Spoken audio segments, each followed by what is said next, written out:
महाराज जब समाज में मृत्यु उपरांत कुछ सोचनीय स्थिति बनती है कि मृतक व्यक्ति के लिए अपनी श्रद्धांजलि अर्पण की जाए और परिवार के लिए शोक संवेदना व्यक्त की जाए। भौतिक जगत का नियम तो ऐसा ही है। अब शोक श्रद्धांजलि में अपने अपने भौतिक जगत की तजुर्बों को लोग शेयर करते हैं और उसी में सबसे पहले गुरु जी महाराज का नंबर आया, जिन्होंने ये कहा कि राजा दशरथ के लिए सोच नहीं करना चाहिए और कल जो कुछ कहा उसमें बहुत सारे कारण बता दिए। अब उसके बाद आगे कंटिन्यू कर रहे हैं महाराज समझाते हुए कि इस जगत में रहते हुए किन किन लोगों के लिए सोच करना चाहिए।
ये जो बैखानस माने वानप्रस्थ वाले ग्रुप के जो लोग हैं, अब वानप्रस्थ में तो भजन करना चाहिए, लेकिन जिसको भोगों में मन लगे, समझ सब कुछ बदल दिया। अब तो भजन में किसी का मन लगता ही नहीं, एक ही बात में लगता है कि इस दुनिया को देख लो फिर दोबारा देखने को मिलेगा न मिले। सोचिए पिसुन, दूसरे की बुराई करने वाला जो व्यक्ति है उसके लिए भी सोच करना चाहिए कि इसने सारा जीवन बुराई करने में निकाल दिया। और सोचिए पिसुन अकारण कोई, जो कारण ही क्रोध करे सबसे लड़ता मरता डोले, ऐसा व्यक्ति। सोचिए पिसुन अकारण क्रोधी, जननी जनक गुरु बंधु विरोधी, माता पिताओं का विरोध करे। अब इस संसार में तो अब भी ये बातें सब प्रत्यक्ष में दिख रही हैं। सब विधि सोचिए पर अपकारी, दूसरे का बुरा करने वाले को लिए सोचो और जो सिर्फ अपने तन की अपना मेरा पेट हाउ और मैं न जानू कब, तो ऐसे जो है और जो निर्दय हो, जिसे हृदय में दया नहीं हो। सोचनीय सबई विधि सोई, जो छल छाण न हरी जन होई। ऊपर जितनी बातें कही गई, इन बातों में जो निर्दय है तो उसकी निर्दयता के लिए सोच करना चाहिए, लोभी है उसकी लोभ के लिए करना चाहिए, पिसुन है तो उसकी पिसुनता के लिए करना चाहिए, बेखानस है तो उसके भोग के लिए करना चाहिए। लेकिन वो व्यक्ति सोचनी सब ही विधि सोई, वो व्यक्ति जो भगवान का छल छोड़ के भगवान का भगत नहीं हो, उसके तो हर कर्म के लिए ही सोच करना चाहिए, एक कर्म के लिए नहीं, हर कर्म के लिए उसके सोच करना चाहिए।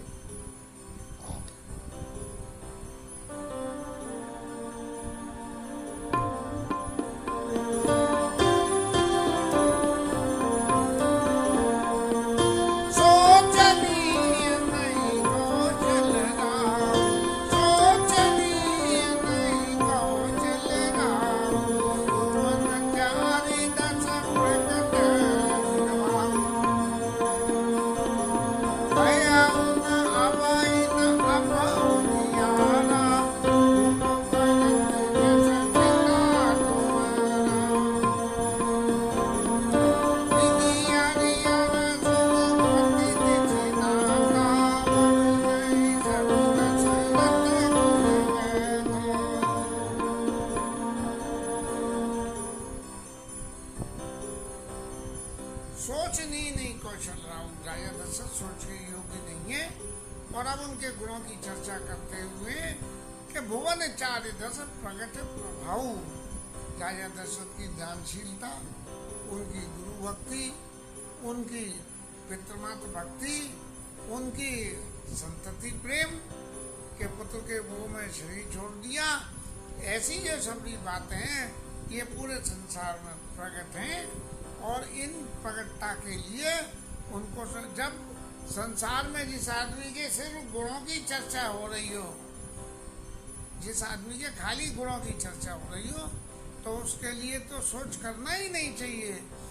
यदि उसके लिए सोच नहीं करना चाहिए तो करना क्या चाहिए कि उसकी आत्मा की शांति के लिए रोज घर में ही बैठ के पाठ करो, घर में ही बैठ के पूजा करो, रोज एक माला करो उसके नाम के लिए, उसके नाम के लिए हरि नाम कीर्तन करो, उसके निमित्त भागवत कथा सुनाओ।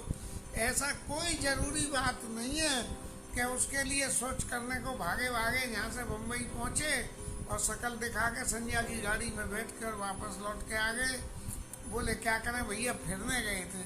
तो इसलिए ऐसे सोच करने का कोई फायदा नहीं है। और जहाँ तक मेरी मति है, वशिष्ठ जी ने जो कुछ भी कहा है उस सब में अंतर्निहित बातें के सोचनीय नहीं, सोचने योग्य नहीं है। सोचने योग्य इसीलिए नहीं है क्योंकि उनके अंदर के जो गुण है वो किसी व्यक्ति के पास ही नहीं है। और फिर एक शब्द और जोड़ा गया कि भयउ न अवई न अब होनी आ रहा, न अब तक हुआ न अब होगा भविष्य में कभी। और भूप भरत जिस प्रता तुम्हारा, हे राजा भरत, भरत जी के संग में अलंकार लगा दिया कि भूप भरत जस पिता तुम्हारा। राजा भरत माने अप्रत्यक्ष रूप से गुरु जी ने ये घोषणा कर दी कि भरत जी राजा हो गए। अब इस बात के ऊपर में कोई कंट्राडिक्शन तो पैदा होगा ही। लोग कहेंगे कि महाराज आप राजा आप कैसे कह रहे हो, बिना गद्दी पे बैठे ही हैं। तो उसके आगे गुरुजी ने इसके सपोर्ट में फिर आगे और भी कहा है कि जय पितु देई राज सो लहई, वही राजा होता है जिसे पिता राज्य दे दे। तो ऐसी परिस्थिति में गुरुजी का ये कहना है कि भूप भरत जैसे पिता तुम्हारा, कि राजा भरत जैसे तुम्हारे पिता हैं उनके समान न तो कोई हुआ और न होगा। विधि हरिहर स्वरूपति दिस नाता, और सब भर नहीं सब दशरथ गुण गाता। ये सब जितने भी संसार में लोगों के गुणों की चर्चा करने वाले हैं, विधाता हरि हर इंद्र महाराज दिशाओं के देवता, वो सब तुम्हारे पिताजी के गुणों की वर्णन कर रहे हैं। ताऊ तात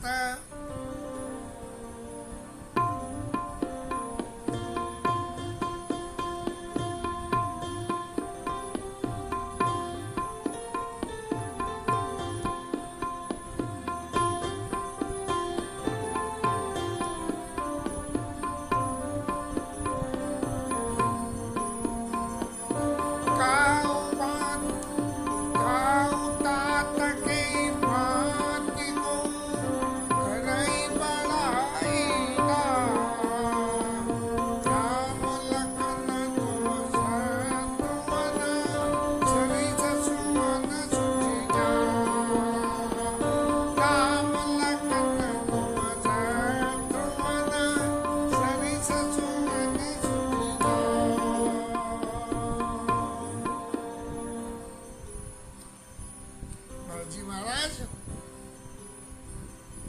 जिसके तुम्हारे जैसे 4 पुत्र राम लखन तुम शत्रुघ्न सहित सुजास, ऐसे व्यक्ति जी कौन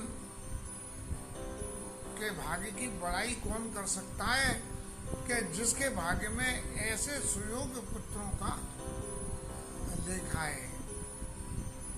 एक बात याद आती है, एक किसी सज्जन ने किसी राम कथा में अच्छा खासा दान कर दिया था,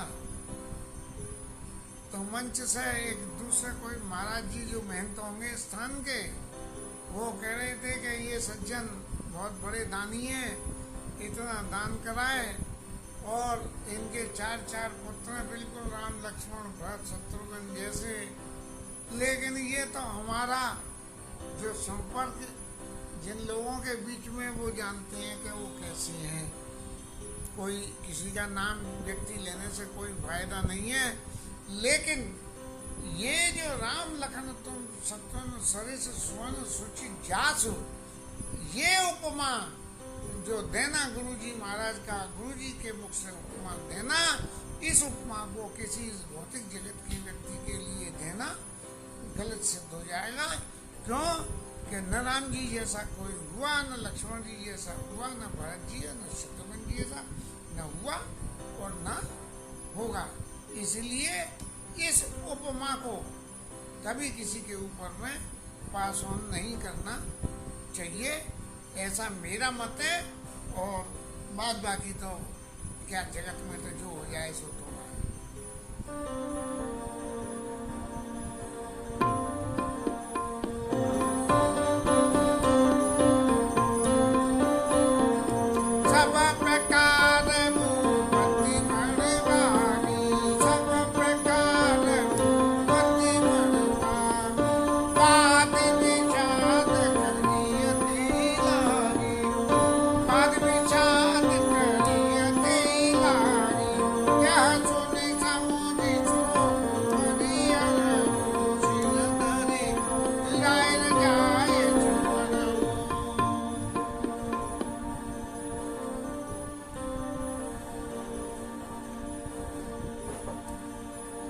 दशरथ सप्ताह से बड़भागी है और उनके लिए किसी भी तरह का विषाद करना बिल्कुल बेकार है, उसका कोई अर्थ नहीं है। उनके लिए विषाद करना, विषाद नहीं करो। उनके लिए तो ये चित्त से सराहना करो कि वो इतने बड़भागी हैं। उनके गुणों का वर्णन, उनके शरीर की, आत्मा की शांति, अयोध्या के राज्य की, भगवान राम के संतोष की, इन सब बातों के लिए भगवान से प्रार्थना करिए। यह सुनी समझी सोग भरे हो और सिर धरी राय जाए, ऐसा समझ के। और महाराज जो राजा ने आज्ञा दी है वो आप करिए। अब थोड़ा सा यदि सोचने जाएं तो क्या राजा दशरथ ने भरत जी को राज्य दिया था?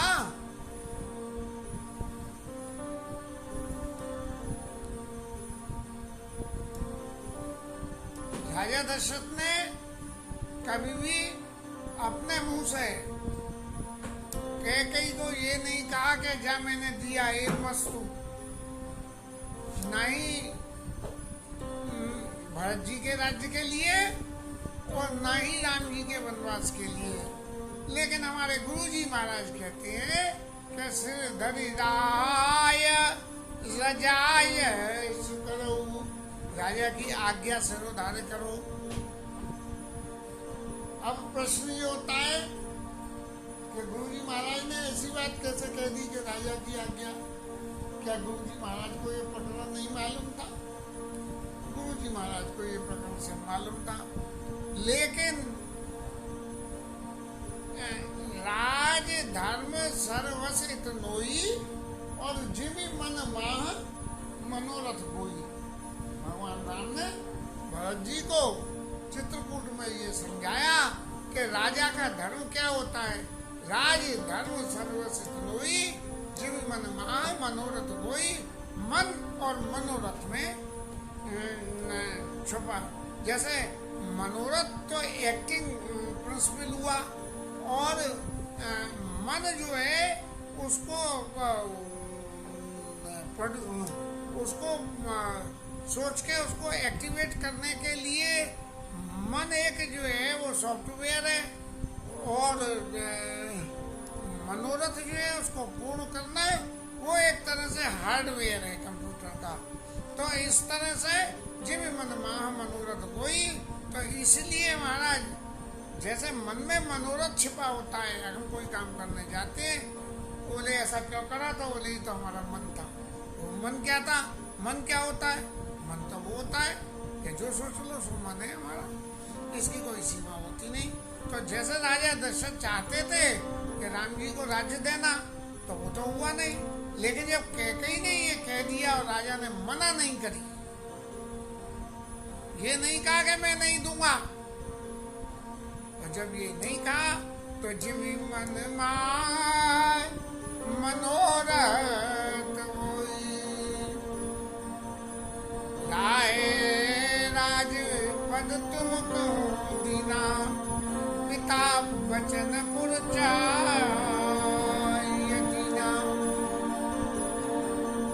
तुमको राजपद दिया है और पिताजी के वचनों को सत्य करना चाहिए। अब राज दिया कैसे? राज ऐसे दिया है, मना तो करी नहीं, mere silence amounts to acceptance, तो राज देने की मना तो करी नहीं है। लेकिन राजा दशरथ ने इम्प्लाइड अथॉरिटी कैकेयी को दे दी कि भरत जी राजा हैं, और क्या बोले? लोभ न राम ही राज्य करा,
आए बुलाई दो भ्राता, दोनों भाइयों को मिला के सुदिन सोध सब साज बजाई, भरत देव भरत क्यों राज बजाई, मैं भरत जी को राजा दे दूंगा। कोई कानून या कोई भी एक्ट ऑथोराइज जब तक नहीं होता है, जब तक उस पर मोहर नहीं लग जाती है। भाई पार्लियामेंट्री पार्टी ने ये डिसाइड कर लिया कि भाई फलाना जो है वो फलाना मंत्री बन जाएगा, लेकिन यदि जब तक शपथ नहीं ली गई हो तब तक वो मंत्री नहीं माना जाएगा। भले ही एडमिट कर लिया जाएगा कि हैं हो जाएंगे, लेकिन जब तक शपथ नहीं लेंगे तब तक नहीं। तो उन्होंने ये कहा कि अब से दूध तुम्हें पटे पाता यही भेग सुन दो, सुनो ने सो दो सब साज बजाई, देव व्रत को राज बजाई मैं दे दूंगा। इसका मतलब भरत जी कभी राजा राजपद नहीं दिया है। तब जब राजपद नहीं दिया है और सभा में भरत जी ने जो अपने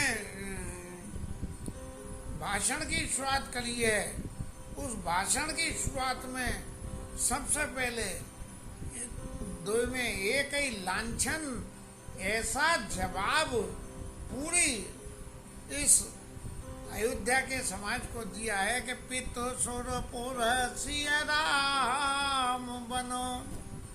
पिताजी तो वहां है और भगवान राम वन में, करन काहे ओ मोहिराज, और मुझे राजा बनने की कह रहे हो आप लोग। तो एते जानो मोर इत के आपन बड़ काज। अरे कोई अपना कोई बड़ा काज समझ रहे हो क्या, जो मुझे राजा बनाना चाह रहे हो? तो इस तरह से भरत जी महाराज ने, राजा ने राजपद भरत जी को देने की घोषणा करी, लेकिन जब तक तिलक नहीं हो तब तक भरत जी राजा नहीं थे। और भरत जी ने राजपद तब तक स्वीकार नहीं किया जब तक भगवान राम ने उनसे ये नहीं कही कि तुम अयोध्या जाओ और वहाँ के राज्य को करो। भगवान ने भी ये नहीं कही कि तुम जाके वहाँ आसन पर बैठ जाना, ये कही कि आप पालव प्रजा शोक परिहरऊ, प्रजा का पालन करो, राजा बन जाओ नहीं कही। और भरत जी ने क्या करा कि भगवान की पादुकाओं को राजा बना दिया।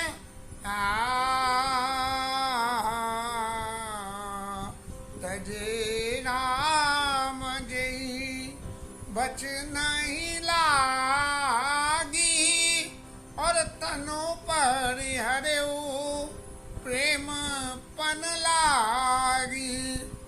राजा ने जिसके लिए, जिन वचनों के लिए, रखने के लिए अपने शरीर का त्याग कर दिया,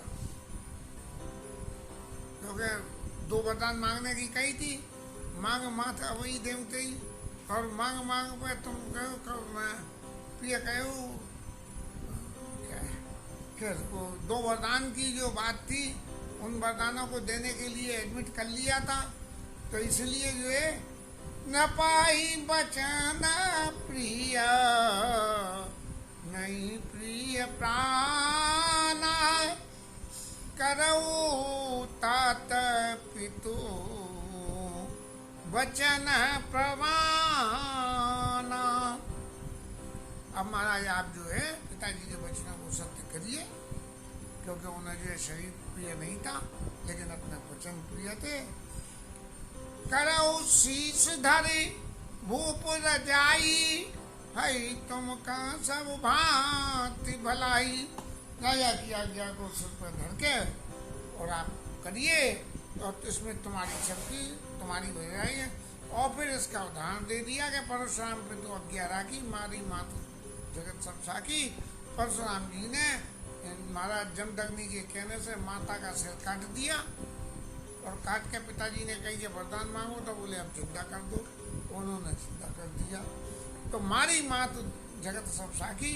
लेकिन वो स्थिति का ये उदाहरण यहाँ यूं एप्लीकेबल नहीं हो सकता, क्योंकि इस उदाहरण के एप्लीकेबल करते हुए ही राजा दशरथ होते और उस वक्त होती ये तो ठीक थी। राजा दशरथ नहीं है, इसलिए ये उदाहरण थोड़ा सा भिन्न हो गया। और तनय जजाति जो वन दयऊ, और पितु आज्ञा अग अजस न भयऊ।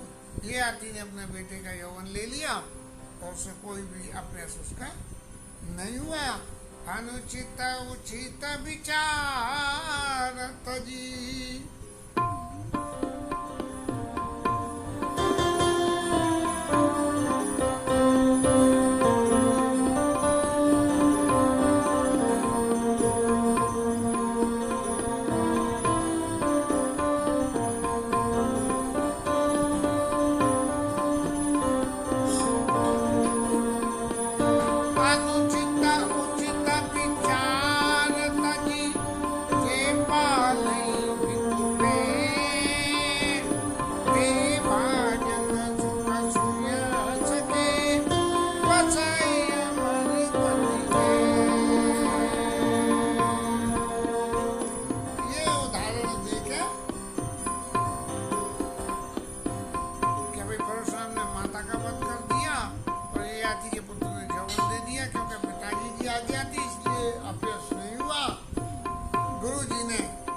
आगे जो भाषण अपना जारी रखा, इसकी चर्चा फिर कल करेंगे।